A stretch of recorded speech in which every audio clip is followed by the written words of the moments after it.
The real Indiana Jones. Indiana Jones, or Dr. Henry Walton Jones Jr., as he's called in the film franchise, is loosely based on the life of a real paleontologist and explorer. The inspiration behind Indiana Jones is a man named Roy Chapman Andrews. He was born in Wisconsin on January 26, 1884. From a young age, he was destined for great things. Roy got his start as a child exploring his local forests and training himself to be a marksman. He taught himself taxidermy, and he used what little funds he could muster as a young man to pay his way into Beloit College. Then, after he graduated, he applied for a job at the American Museum of Natural History. This was in the early 1900s, and the museum didn't have any scientific positions available. Even though he'd graduated college, Roy agreed to work as a janitor at the museum just to be there. He would then go on to earn a Master of Arts degree from Columbia University. In 1907, he went on his first expedition. It wasn't a great expedition, though. Roy was charged with recovering a whale skeleton from Long Island. The beast had washed up on shore, and the museum wanted its skeleton to put on display. It was only after the whale hunt that Roy began to explore the globe. He visited places like Indonesia and Japan, collecting rare animal specimens. Then, in 1916, Roy and a team of scientists went into an unknown area of Central Asia to look for fossils of early human ancestors. This was a big mission because the area was volatile at the time. There was a civil war going on, there were bandits, sandstorms, venomous snakes, blizzards. For a brief time, Roy even found himself lost in the Gobi Desert. But instead of being eaten by the elements, he stumbled upon a fossil bed. Lost in the arid landscape, Roy Andrews accidentally discovered a whole ton of new dinosaurs and massive extinct birds. But the most famous fossil out of all the ones he found was that of a velociraptor. In 1934, Roy became the director of the American Museum of Natural History. However, he got bored because he was used to being out on exciting expeditions. So he stepped down and became the honorary director, allowing him to continue his travels. In case you were wondering, he did travel around with a revolver and a fedora, just like Indiana Jones. Roy died from heart failure on March 11, 1960. George Lucas never came out and directly said that Roy was the inspiration for Indiana Jones. It was likely more of an indirect association. The writers of the films based Indiana Jones on the adventures of several explorers who were active in the early part of the 20th century. But Roy Chapman Andrews definitely shares similarities with the legendary explorer from the movies. I want to give a big thank you to Juan Castillo for this super thanks and for supporting this channel. If you haven't already, be sure to subscribe for more videos like these. The Great Farini. In 1885, the Great Farini claimed to be the first white man to cross the Kalahari Desert on foot. He also claimed that he discovered the remnants of an unknown lost civilization. The Kalahari Desert is one of the biggest in the world, as it sweeps across Botswana, South Africa, and Namibia. For anyone to cross the thing on foot is utterly baffling. It's still such a poorly explored area that it wouldn't be a big surprise if there are ruins of lost civilizations hidden within its sandy depths that will never be found. The Great Farini's real name was William Leonard Hunt. He was born in 1838 and began his rise to fame in 1860. At Niagara Falls, he worked as a high-wire acrobat. He was born in Canada, but William moved to Europe in 1866, where he worked with another acrobat named El Niño. Together, they became known as the Flying Wonders. And in 1870, William thought it would be funny to pass El Niño off as a female acrobat. So, for almost 10 years, El Niño became Lulu Farini and enamored the public with her incredible talent. But after an accident in 1878, Lulu Farini's many admirers were shocked to see he was really a man dressed up as a woman. In 1885, William and El Niño, whose real name was Samuel Wasgat, got the random idea to explore the Kalahari Desert. They were the first pair to document a full trip through this inhospitable wasteland using photography. They took photographs of the native people, and they took pictures of beautiful places throughout southern Africa. They even visited the diamond mines in Kimberley. After the Great Farini and Samuel Wasgat returned to Europe, they made the outrageous claim that they'd come across a lost civilization. They said they discovered ruins poking out from the sand of the desert that appeared left over from a powerful civilization, perhaps a society that had dominated the desert thousands of years ago. But unfortunately, nobody ever found those ruins again. There were dozens of subsequent expeditions in which brave explorers went looking for it, but none of them found anything. However, in 1964, Professor A.J. Clement followed the trip Farini had taken through the desert. He came upon natural rock formations that looked to him kind of like artificial structures. The strange rocks made the professor think that Farini had never discovered a lost city at all. He believed that what Farini had found were some rocks that looked like ruins but were nothing more. The Great Farini's journey is still a big mystery today, though, and the supposed city that's never been seen again is known as the Lost City of the Kalahari. Ludwig Lichhardt. In 1848, German scientist Ludwig Lichhardt vanished in the Australian desert. He had 7 men with him, 20 mules, 7 horses, and a lot of scientific gear. But he was never seen again, and to this day nobody knows what happened to him. Ludwig studied philosophy, natural science, and language in Germany in the early 19th century. He was obsessed with the Aboriginal people of Australia and the continent's rugged landscape. In his notes, which are currently kept at Sydney's Mitchell Library, you can see how meticulously he documented the landscape, vegetation, and people. It was in 1842 that Ludwig arrived in Australia from Europe, and within just 4 years, he'd become the most famous explorer on the continent. He traveled overland from the eastern coast to the very top of Australia. It was an immensely difficult journey that took almost 18 months, covering 3,100 miles. Nobody believed they'd survive. In fact, by the time he and his party arrived back in Sydney in 1846, he'd already been declared dead. When Ludwig turned up alive, though, he became known as the Prince of Explorers, celebrated by all the scientists in the country. 2 years later, he wanted to go on an even bigger journey. Europeans were already building cities along the coastlines of Australia, but the center of the continent was completely unknown.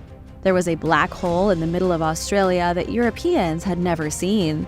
Hearing that he'd been awarded gold medals for his exploration by geographical societies in London and Paris, Ludwig was determined to finally breach the unknown. He wanted to see what was in the middle of the continent, and he wanted to be known as the first person to survive the journey. Only one relic from that expedition was ever discovered, a brass plate with his name inscribed on it. The plate had been part of Ludwig's rifle when he left on the voyage in 1848. Ludwig was last seen on April 3rd of that year at McPherson Station on the Darling Downs. But what happened after that is nothing but speculation.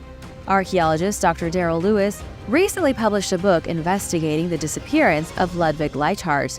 He even went in search of proof in Australia's desert using all-terrain vehicles and a helicopter. He never found any skeletons, but he did learn a very unusual rumor. 20 years after Ludwig vanished, new explorers to the area supposedly saw an aged European man with long blonde hair and a shaggy beard. He was living in the outback with the Aboriginals. This man was never confirmed to be Ludwig, but it's definitely a possibility. He may have encountered an indigenous group deep in the wasteland and decided to never leave. But that's just one of many theories. Others have speculated that Ludwig and his group were murdered, or perhaps there was a mutiny and Ludwig was abandoned to the elements. He and his team could have drowned or starved, and some even think Ludwig was eaten by a shark in the Gulf of Carpentaria. The metal plate with Ludwig's name was found in 1900 by an Aboriginal. It was still attached to his rifle, which was wedged into the crook of a tree. It's the only vague clue as to what really happened to the famous explorer. Jean Barrett. Jean Barrett was one of the first female adventurers during the age of exploration in the late 1700s. At a time when France was trying to expand its economy, the government was funding hundreds of expeditions. France was trying to dominate as much of the globe as it could, and Jean was part of the first French circumnavigation of the planet, which took place between 1766 and 1769. She specifically joined the voyage to assist Philibert Commerson in investigating new plants discovered in uncharted lands. She was the naturalist assistant who became the first woman to circumnavigate the globe. Jean wasn't just an assistant, though. She was a brilliant scientist in her own way. She was born on July 27, 1740, to an extremely poor family. Her father was a simple laborer, and Jean grew up farming and harvesting. Because she spent her young years in a rural area, she became adept at learning about plants. She had no formal education but grew to be a local herb woman, someone who knew more than most about botanical medicine. So when she went to work as a housekeeper for Philibert Commerson, it was a perfect match.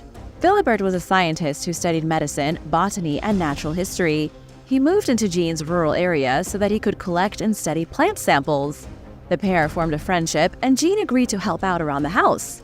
However, things got a little more romantic between the two following the death of Philibert's wife in 1762. Within about a year, Jean had already given birth to Philibert's child out of wedlock. His wife's coffin was barely in the ground before their romantic entanglement began. Their child was given up for adoption because of their marital status. Then, the couple moved to Paris. They lived together, but Jean still worked as his housekeeper and nurse. In 1765, French Admiral Louis-Antoine de Bougainville was given orders to discover new territories, and Philibert was asked to join the expedition as a botanist. He agreed, but he insisted that Jean join him as his assistant. This was a huge deal at the time because the French Navy didn't allow women on ships.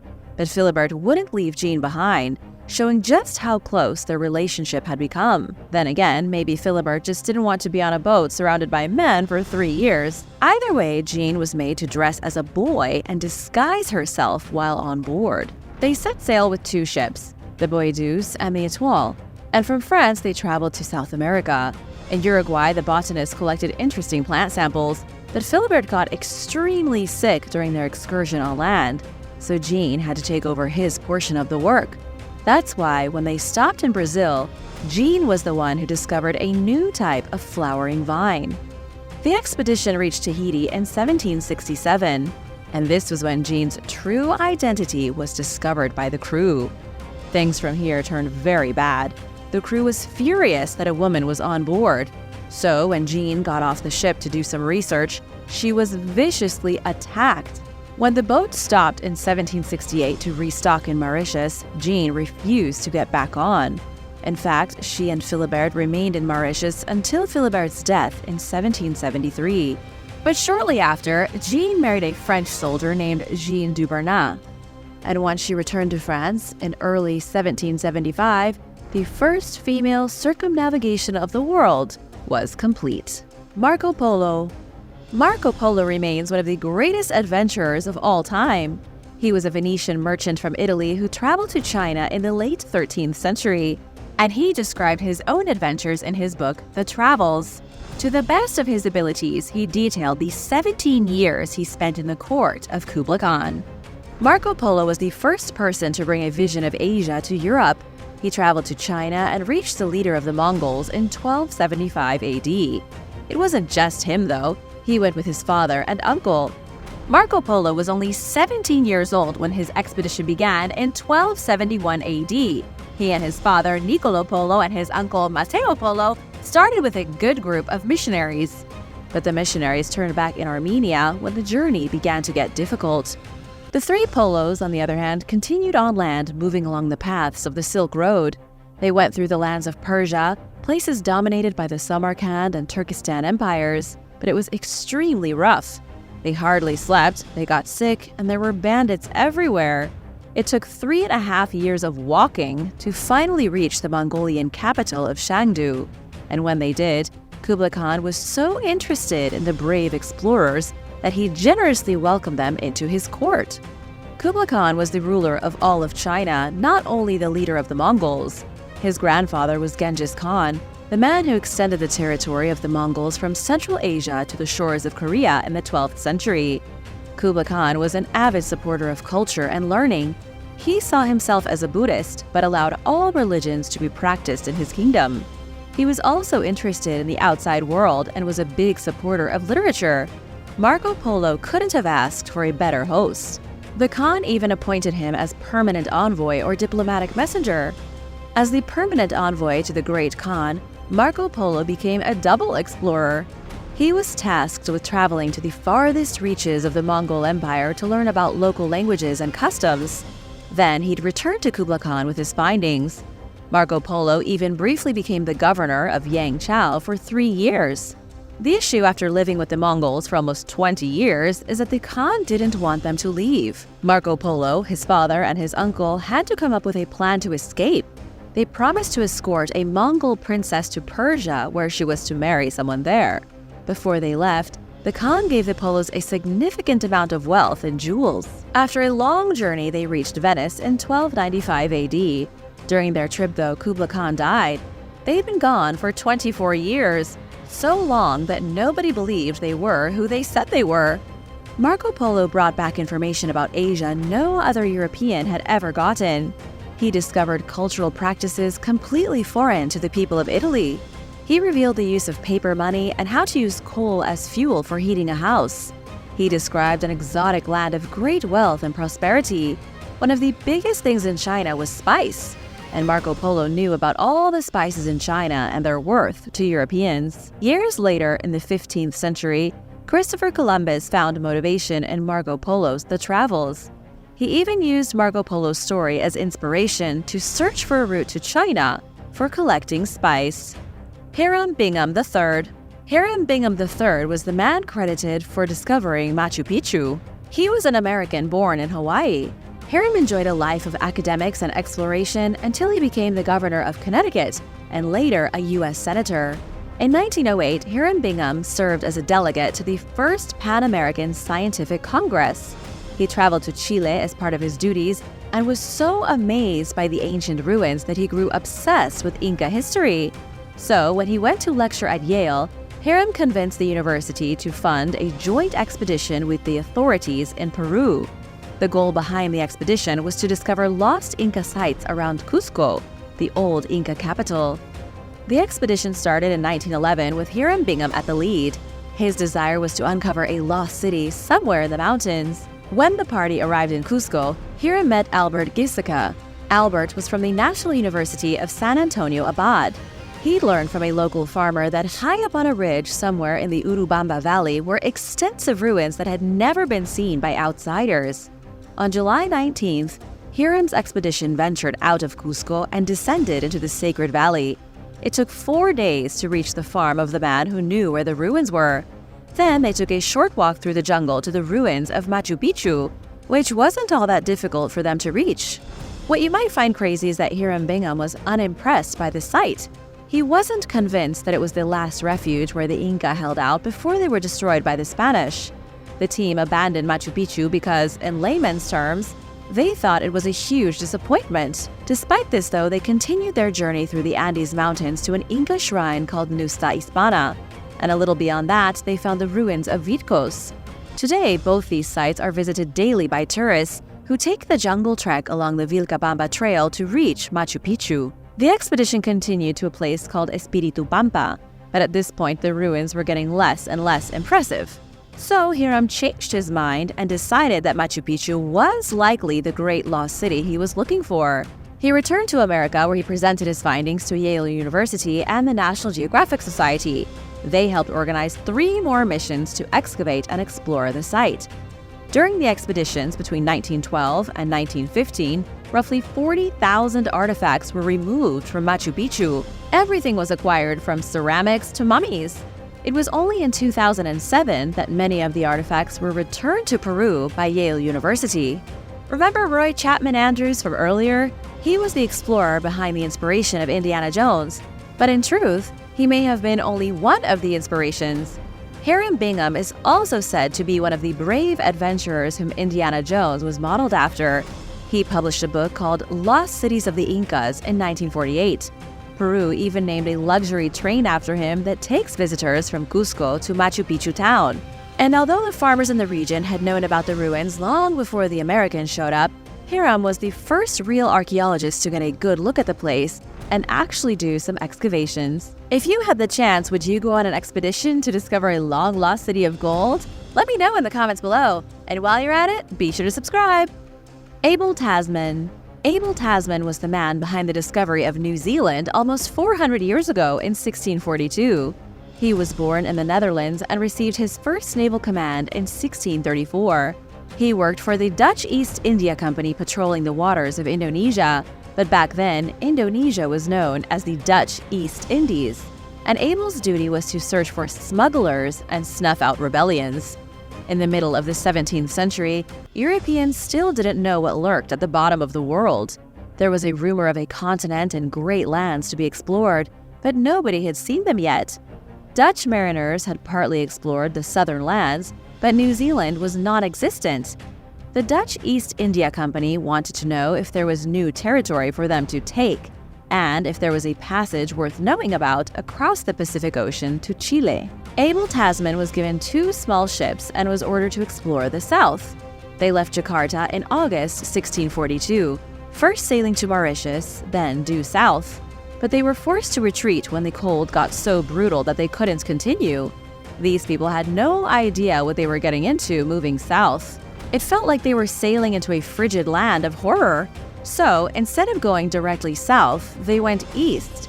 And soon enough, the ships came across mountains in the distance, which turned out to be part of Tasmania. They continued on until anchoring near Wainui Inlet on December 18th, near what's now known as Abel Tasman National Park. They were the first Europeans to find the lands of New Zealand, but what followed was utterly devastating. The first meeting between Europeans and Maori was stressful for everybody involved.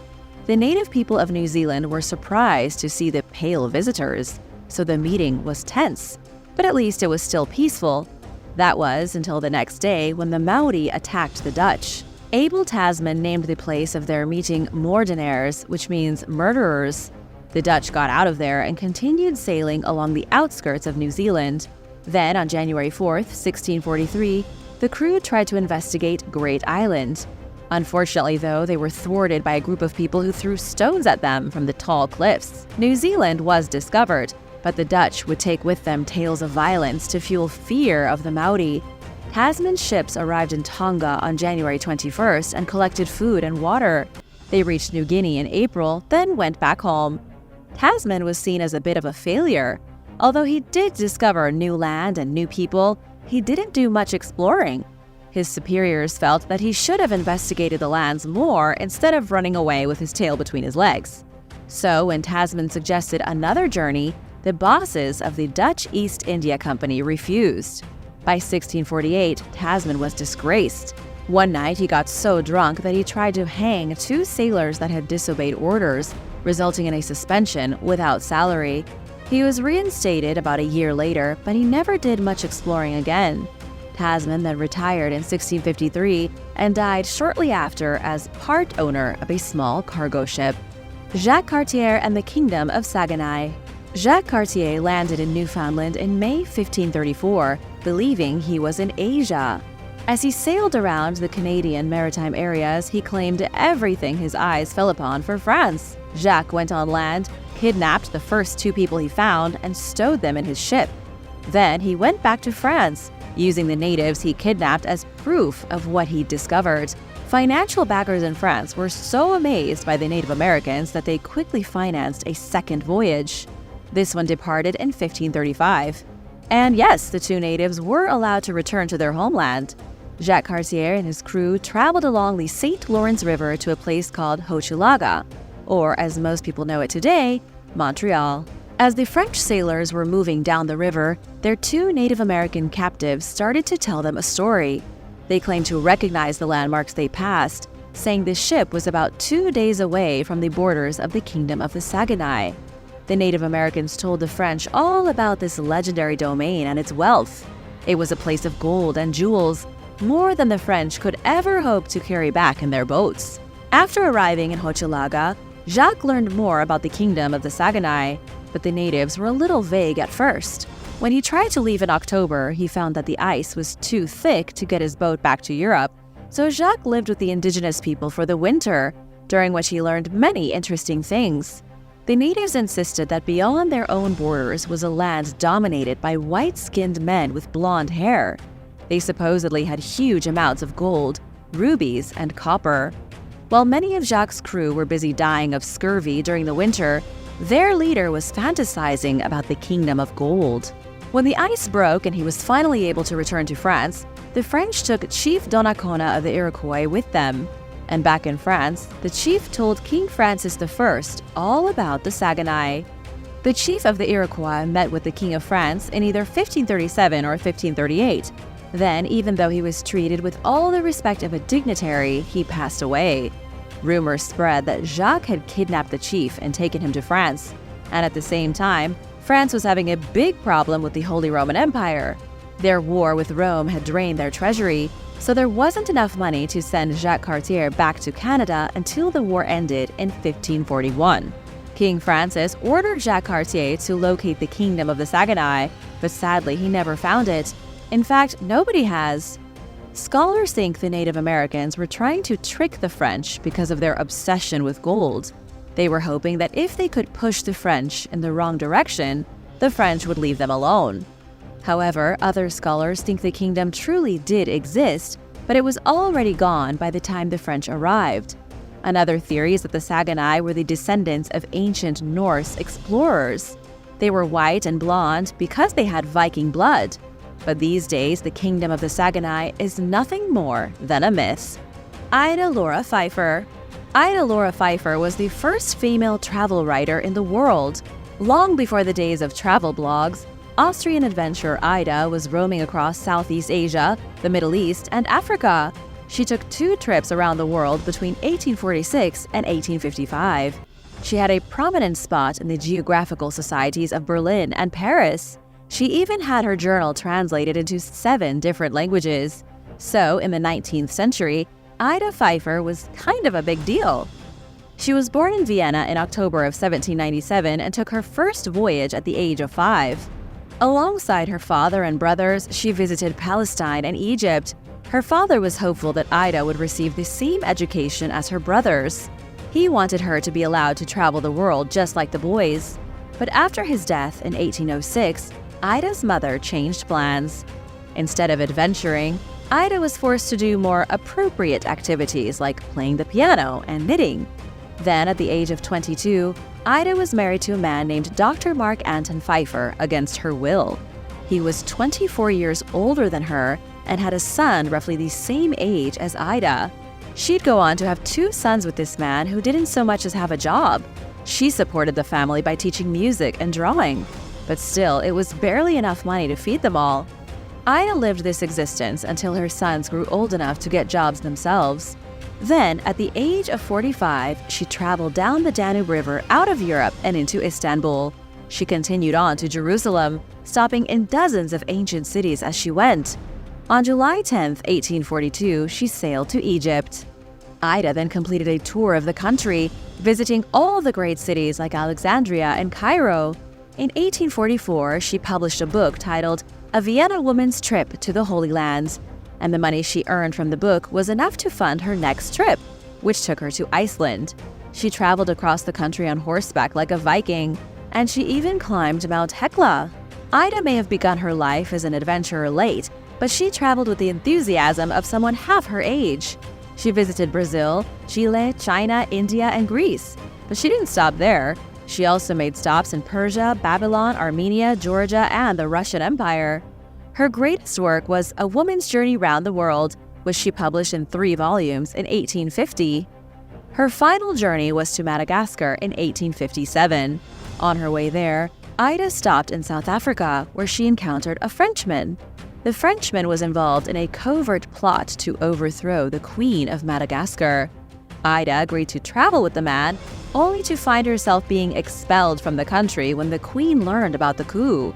As Ida desperately tried to flee, she contracted an unknown disease. She made it back to Vienna, but sadly she never recovered from her sickness.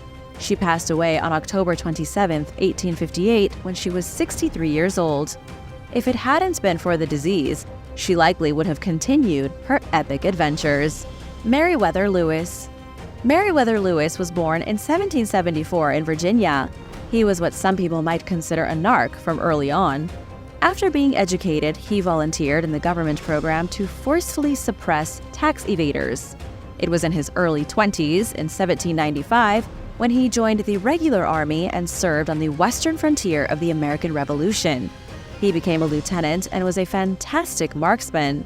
Meriwether was also a close personal friend of President Thomas Jefferson. Thomas Jefferson had been Meriwether's father's neighbor, and it was with Jefferson's help that Meriwether Lewis was able to quickly rise in the Army. Eventually, he became the president's personal secretary in 1801. It wasn't working for the president that put Meriwether Lewis's name into the records of history. It was his expedition to the West that would forever memorialize him as an American hero. In 1803, he was ordered by Jefferson to prepare for an expedition into the unknown. Meriwether was briefly trained in navigation and firearms.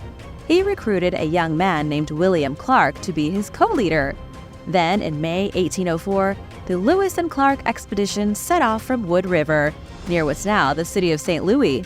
It was an extremely exciting journey for the Americans. It lasted over 2 years, a total of 28 months. The group journeyed along the Missouri River by boat and sometimes canoe. They crossed the Rocky Mountains on foot until they reached the Columbia River. Then they went by log canoe all the way to the Pacific Ocean. The Lewis and Clark expedition is seen as something of a miracle because they only lost a single member. They never got into any real conflicts with the Native American groups, although there was a scuffle that saw 2 Native American people killed. The members of the team created maps and detailed landscapes. They also took notes on the people they met. It was one of the first major scientific missions in North America. After the expedition, Meriwether became the governor of the Louisiana Territory. He was in charge of managing the fur traders and overseeing access to Native American villages. He was also overseeing U.S. military operations in the territory. But in 1809, rumors began to spread that Lewis didn't want to be in America anymore. He was frequently affected by bouts of what was described back then as states of melancholy, or in other words, he was depressed. Meriwether had some other serious issues as well. Historians think he may have been bipolar, suffering from serious mental instability. There's also evidence that he'd contracted syphilis and was slowly dying. Meriwether may have also been deranged from having contracted malaria. Then there were the rumors of rampant alcoholism. The combination of these afflictions dragged Meriwether Lewis into a delirious state. He died along the Natchez Trace from gunshot wounds at an isolated tavern in 1809. But historians have never been able to agree if the great explorer was at fault or if he was assassinated by greedy bandits. Gertrude Bell. Gertrude Bell was one of the most adventurous women from Victorian England. She was born into a wealthy family which helped fund her adventures. She became a mountaineer, archaeologist, and brave explorer over the course of her lifetime. Gertrude learned much about ancient Mesopotamia, and she even worked for the British government during World War I. In the days after the war, she was a key figure in creating the modern country of Iraq. Gertrude was born in England in 1868. Her grandfather was a wealthy industrialist named Sir Isaac Lowthian Bell. Her father was also part of the family fortune, an intellectual in his own right, and a liberal industrialist. He was known to be ahead of his time in paying his workers fair wages and giving them sick days. Unfortunately, though, Gertrude's mother died after giving birth to her brother, Maurice. Gertrude was different from the other girls at a young age. She was always climbing cliffs and acting adventurous. She was obsessed with reading and writing, but loved being outdoors the most. She went to Oxford University to study, becoming the first woman to graduate from the school in 1888. It was only an honorary degree because she was a woman and couldn't get an official one, but it was still a milestone achievement. She spent the next few years traveling around Europe with her uncle, Sir Frank Lascelles. She wound up in Persia in 1892, where she studied Arabic and Persian.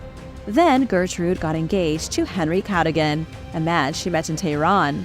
But her father wouldn't give them permission to marry because Henry came from a poor family. In 1899, Gertrude journeyed through the Middle East inspecting ancient ruins. She visited Petra, Palmyra, and Baalbek. Then she went back to London, hoping to convince her father to allow her to marry Henry. When she got there, though, she learned that Henry had died of pneumonia while she was out adventuring.